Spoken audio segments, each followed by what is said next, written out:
तो जैसा कि आपने थंबनेल में देखा ही होगा, तो ये एक बड़ा सवाल है कि क्या सोनम वांगचुक को मानहानि का दावा ठोकना चाहिए सरकार के खिलाफ।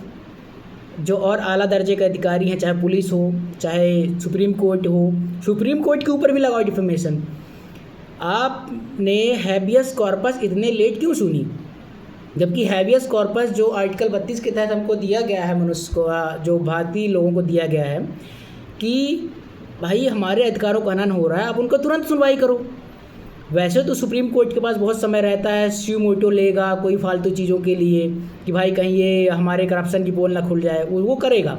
लेकिन जो मेन काम है उसके लिए आप 4 महीने, 5 महीने, 6 महीने लगा दिए, जबकि वो रिट दायर की गई थी कि हमारे अधिकारों को हनन हो रहा है, आप उसकी सुनवाई ही नहीं कर रहे थे।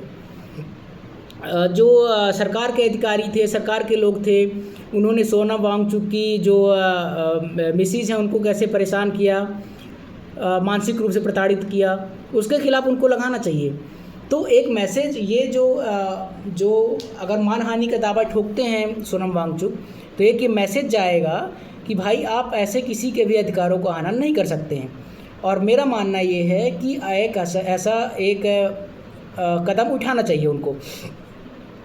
जितने भी अधिकारी हैं, चाहे पुलिस हो, आप सबूत पेश नहीं कर पाए, उनके खिलाफ लगाओ। सुप्रीम कोर्ट के अधिकारी हैं, उनके खिलाफ लगाओ। सरकार जो है सेंटर में, उनके खिलाफ लगाओ, डिफेमेशन लगाओ, मानहानि का दावा ठोको। जो भी मानसिक रूप से आघात पहुंचा है सोनम वांगचुक और उनकी पत्नी को, उनके दर्जे पे आप उनसे दावा ठोको, करना चाहिए। तभी इन लोगों को थोड़ा सा समझ में आएगा कि आप ऐसे किसी के ऊपर NSA या फिर कोई भी UAPA लगा के आप ऐसे किसी को अंदर नहीं कर सकते हैं बिना सुनवाई के। जो सुप्रीम कोर्ट का जो बेसिक वो है कि भाई जो पुराने हमारे पूर्व CJ आई हैं, चंद्रचूड़ ने भी बोला था कि बेल हमारा प्राथमिक काम होना चाहिए कि आप बेल दीजिए। अगर बहुत बड़ा अन्याय नहीं किया है तो आप उनको बेल दीजिए। आपको एक एग्जांपल दे रहा हूँ, जो 2020 के दंगे में उमर खालिद को अंदर किया गया 2020-21 में, 6 साल से उनकी सुनवाई लगातार टाली जा रही है, या फिर किसी तरह से सरकार कुछ ना कुछ ऐसा बोल देती है कि सुप्रीम कोर्ट उनको बेल नहीं दे रही है। बताओ, बेल तक नहीं दे रही है, आप उनको बेल क्यों नहीं दे रहे हो? कम से कम बेल तो दो, बाहर आए, उनके ऊपर आप कुछ ऐसा सैंक्शन लगा दो कि भाई देश से बाहर नहीं जा पाओगे, आप कहीं पे बोल नहीं पाओगे, भाषण नहीं दोगे, ये चीज़ें बोलो, लेकिन बेल क्यों नहीं दे रहे हो?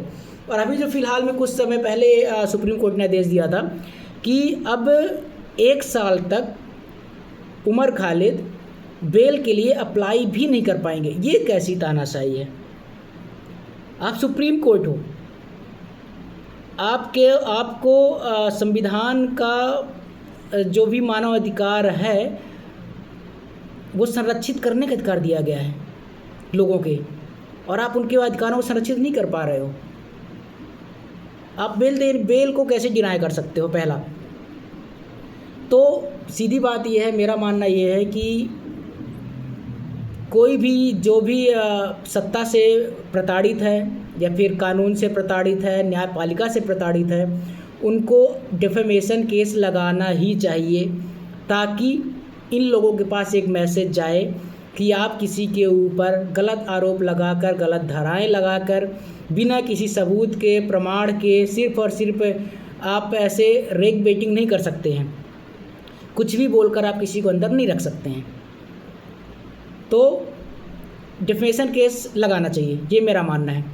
बाकी आप लोगों को इसमें क्या ख्याल है, आप ज़रूर बताइएगा। जय हिंद।